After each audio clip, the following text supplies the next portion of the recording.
નમસ્તે વિદ્યાર્થી મિત્રો, આજે આપણે ધોરણ 6 વિષય વિજ્ઞાન એમાં પાઠ નંબર 14 પાણી વિશે અભ્યાસ કરવાનો છે। જેમાં આપણે આગલા લેક્ચરમાં થોડે સુધી અભ્યાસ કર્યો હતો। કોઈ કહેશે મને ક્યાં સુધી આપણે અભ્યાસ કર્યો હતો? તો બાષ્પીભવનની ક્રિયા, પાણીના સ્ત્રોતો અને પાણીની જરૂરિયાત અથવા તો ઉપયોગિતા વિશે આપણે આગલા લેક્ચરમાં અભ્યાસ કર્યો હતો। હવે આજે આપણે ત્યાંથી આગળ વધીએ। ઘનીભવન, ઘનીભવન કોને કહે છે એના વિશે આપણે અભ્યાસ કરીએ આજે। તો ઘનીભવન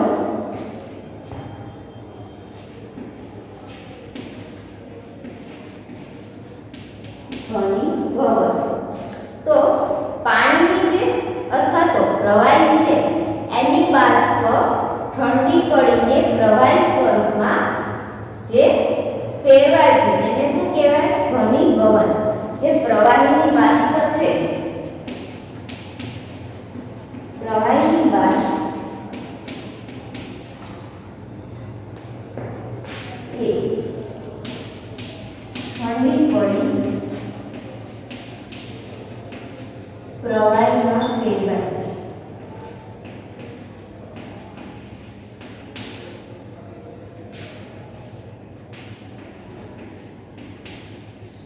તેને ઘનીભવન કહે છે।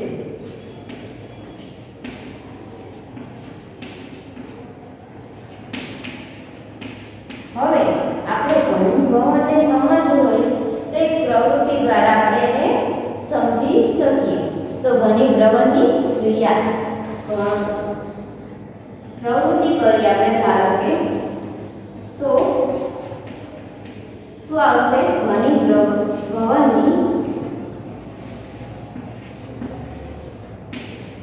ક્રિયા સમજવી।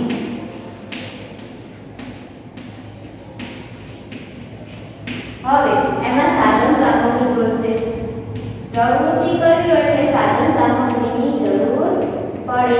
તો સાધન સામગ્રી આપણે લખી લઈએ કે કઈ કઈ સાધન સામગ્રી જોઈશે। તો કાચનો ગ્લાસ લેવાનો, પાણી લેવાનું અને બરફ લેવાનો। કાચનો ગ્લાસ,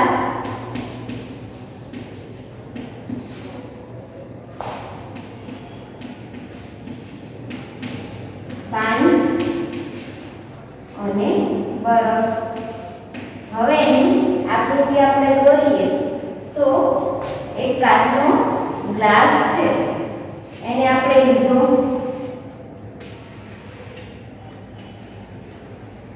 એમાં પાણી છે જે ભરેલું છે, એમાં આપણે બરફના થોડા ટુકડા નાખીએ। બરફના ટુકડા નાખીશું તો આ પાણીમાં જે રહેલી બાષ્પ છે એ બહાર, ગ્લાસની બહાર ટીપા સ્વરૂપે બાજશે। તમે ઘણી વખત જોયું હશે ઘરમાં કે કોઈ છાશ છે કે કોઈ બીજી વસ્તુ છે, પાણી છે, ઉનાળામાં તમે પાણીમાં બરફ નાખો છો ત્યારે તમને આ પ્રક્રિયા જોવા મળે છે। તો આ પ્રક્રિયાને શું કહેવાય? ઘનીભવન। હવે એને આપણે પદ્ધતિ સ્વરૂપે લખી લઈએ। પદ્ધતિ તો સૌથી પહેલા શું કરવાનું? એક કાચનો જે ગ્લાસ છે એની બહારની સપાટી પર કાચનો ગ્લાસ છે એ સ્વચ્છ લો। પહેલા તો આપણે શું કરવાનું? કાચનો ગ્લાસ છે એ લેવાનો છે। એક કાચનો સ્વચ્છ ગ્લાસ લો। હવે આ ગ્લાસમાં શું કરવાનું? પાણી ઉમેરવાનું। તો તેમાં અડધે સુધી પાણી ભરો। આ ગ્લાસ છે એમાં અડધે સુધી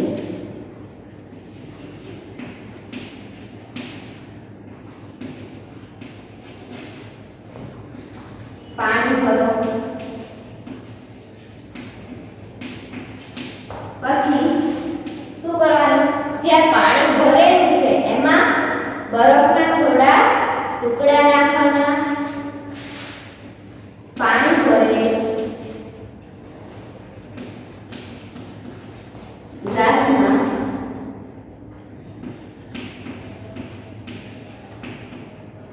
બરફના ટુકડા ઉમેરો. પછી શું કરવાનું? 2 મિનિટ રાહ જોવાની અને 2 મિનિટ પછી કાચના ગ્લાસની બહારની સપાટી તપાસવાની છે.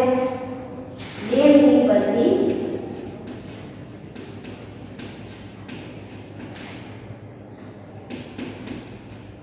કાચના ગ્લાસની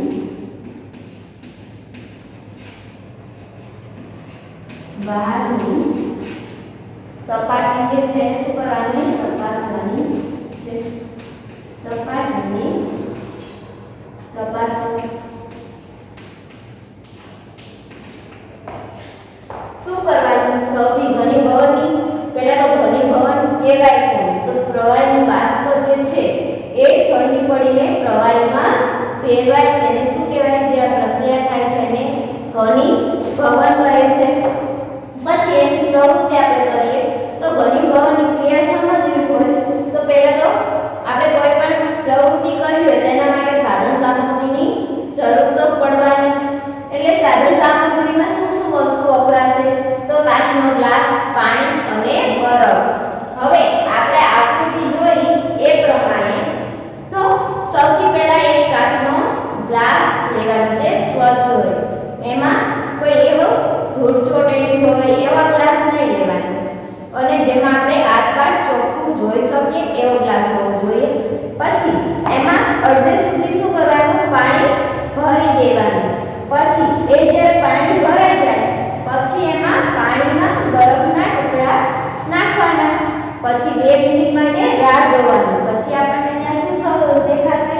જે ગ્લાસ છે એની સપાટી પર પાણીના ટીપા જે છે એ બાજેલા દેખાશે. આ થવાનું કારણ શું છે? ઘનીભવનની ક્રિયા. જે પાણીમાં જે બાષ્પ રહેલી છે એને ઠંડી પાડીને ઘનીભવનની ક્રિયા દ્વારા પ્રવાહીમાં રૂપાંતર કરે છે. હવે અવલોકન આપણે જોઈએ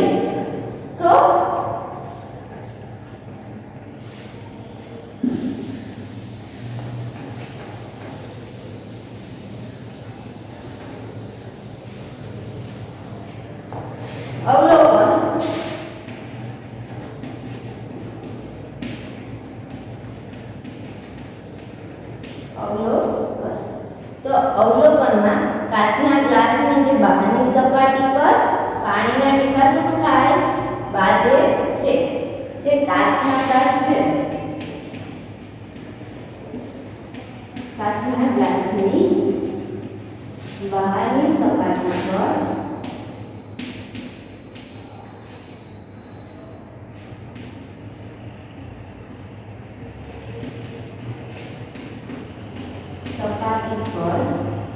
પાણીના ટીપા બાજે છે.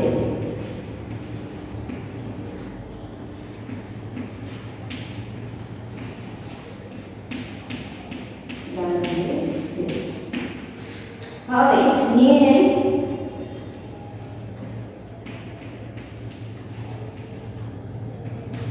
નિર્ણય જોઈએ તો નિર્ણયમાં શું આવશે? હવામાં જે પાણીની બાષ્પ છે અથવા તો બાષ્પ રહેલી છે તે ઠંડી પડતા જે પાણીમાં રૂપાંતર પામે છે અને આ ક્રિયાને શું કહેવાય? ઘનીભવન કહેવાય છે. હવામાં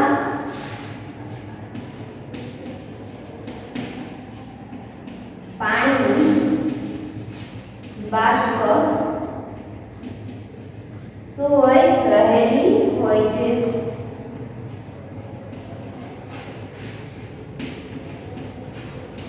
અને આ બાષ્પ જે છે એ બાષ્પને ઠંડી પડતા કેમાં રૂપાંતર પામે છે? તો કે પાણીમાં રૂપાંતર પામે છે. આ બાષ્પ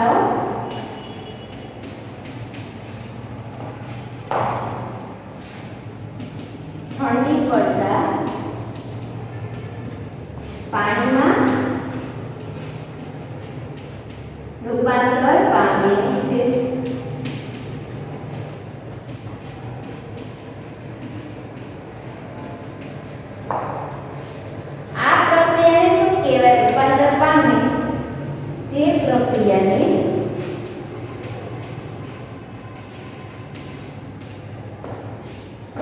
ઘનીભવન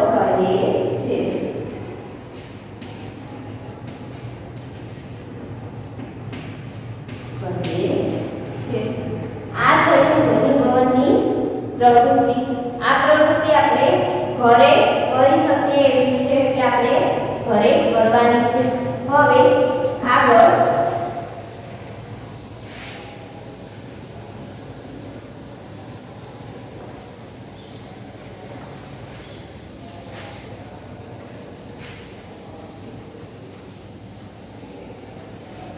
જળચક્ર કોને કહેવાય?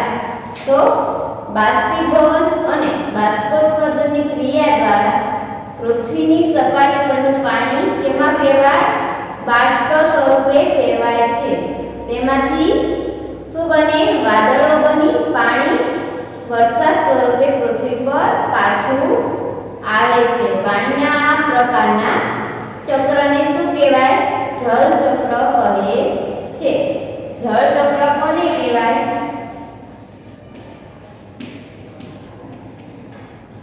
તો બાષ્પીભવન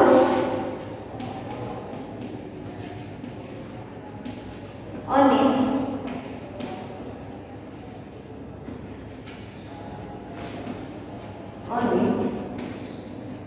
બાષ્પોત્સર્જન.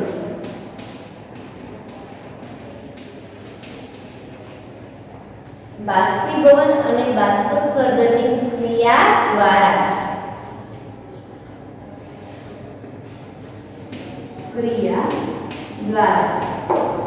પૃથ્વી પરનું શું? પ્રવાહી અથવા તો પૃથ્વી પરનું પાણી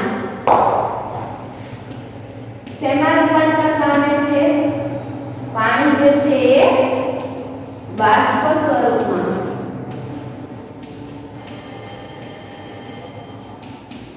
રૂપાંતર બાષ્પ સ્વરૂપમાં ફેરવાય છે.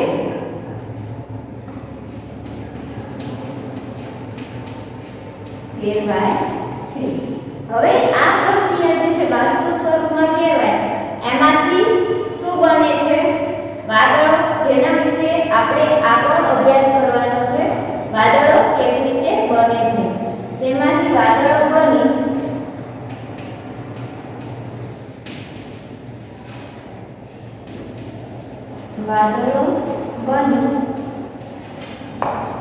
પૃથ્વીની સપાટી પર પાછું પાણી સ્વરૂપે આવે છે, અથવા પાણી વાદળો બની પાણી પૃથ્વીની સપાટી પર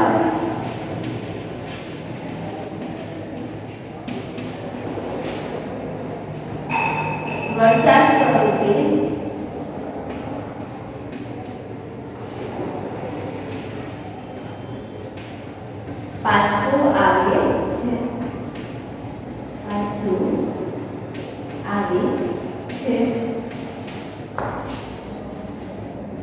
પાછું આવે છે. એટલે આ પ્રક્રિયાને પાણીના આ પ્રકારના ચક્રને અથવા તો પ્રક્રિયાને શું કહેવાય? જળચક્ર કહે છે. પાણીના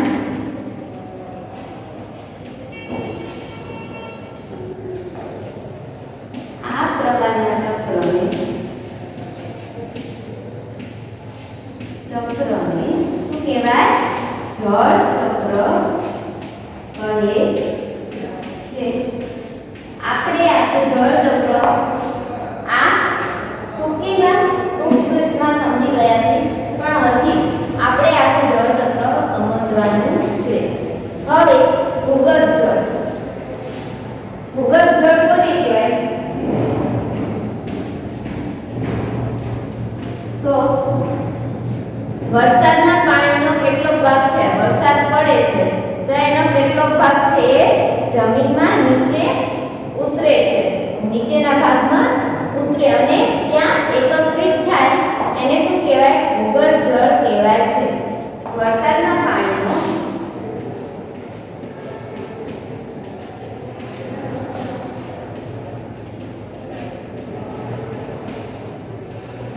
કેટલો ભાગ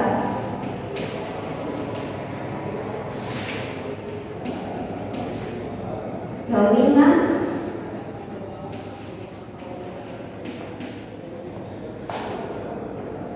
એકત્રિત થાય છે, જેને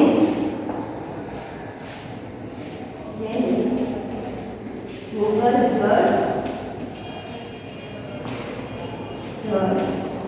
કહે છે.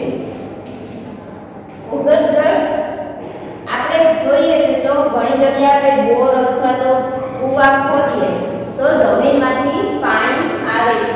તો એ પાણી આવવાનું કારણ શું છે કે જમીનમાં પાણીનું એકત્રિત થવું. આપણે જ્યારે જરૂર હોય ત્યારે આપણે કૂવા કે બોર ખોદીએ તો તેમાંથી પાણી ઉપર આવે છે, એની સપાટી ઉપર આવે છે. જો આપણે જમીન પર પ્લાસ્ટિક ને એવી બધી વસ્તુ નાખીશું તો જમીનમાં પાણી ઉતરશે નહીં અથવા તો અંદર એકત્રિત થશે નહીં, ત્યાં ઉપરની સપાટીએ અટવાઈ જશે. તો આવું થાય તો આપણને જે પાણી છે અથવા તો જે આપણે જરૂર છે કૂવા કે બોર ખોદીએ ત્યારે આપણને પાણી મળતું નથી, અથવા તો ઈ પાણી છે જે ખૂબ જ ઊંડાઈએ જતું રહેલું હોય છે. જે અમુક જગ્યા છે જેમ કે પથ્થર વાળી જે જગ્યા હોય પથ્થરિયા, તો એ જગ્યાએ શું થાય છે કે પાણી ખૂબ નીચે ઉતરી ગયું હોય છે અને ત્યાં ખૂબ નીચા અથવા તો ઊંડા બોર ગાળવા પડે અથવા તો કૂવા ગાળવા પડે તો પાણી આપણને ત્યાંથી પ્રાપ્ત થાય છે. હવે વાદળ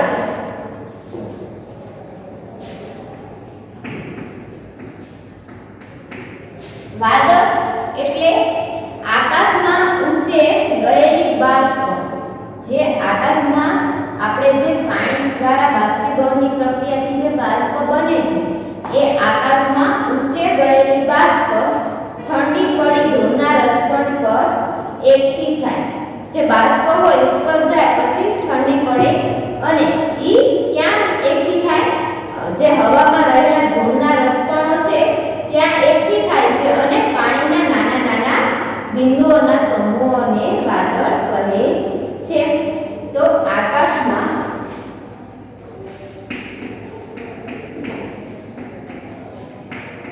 ઊંચે ગયેલી બાષ્પ ઠંડી, જો ઊંચે ગયેલી બાષ્પ હોય એ ઠંડી પડીને ક્યાં થાય? ઠંડી પડીને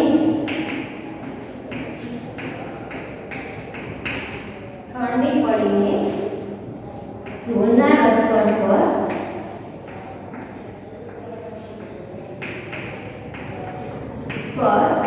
એકઠી થાય છે અને ત્યાં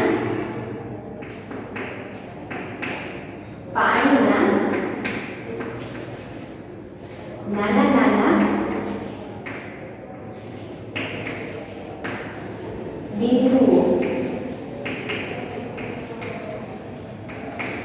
બિંદુઓ સ્વરૂપે અથવા તો બિંદુઓનો સમૂહ બને છે. બિંદુઓનો સમૂહ બને છે.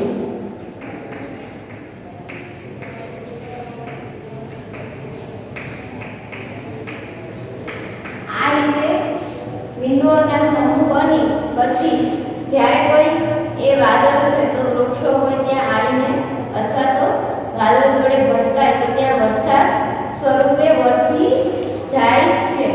આવી રીતે આજે આપણે ઘનીભવન કોને કહેવાય?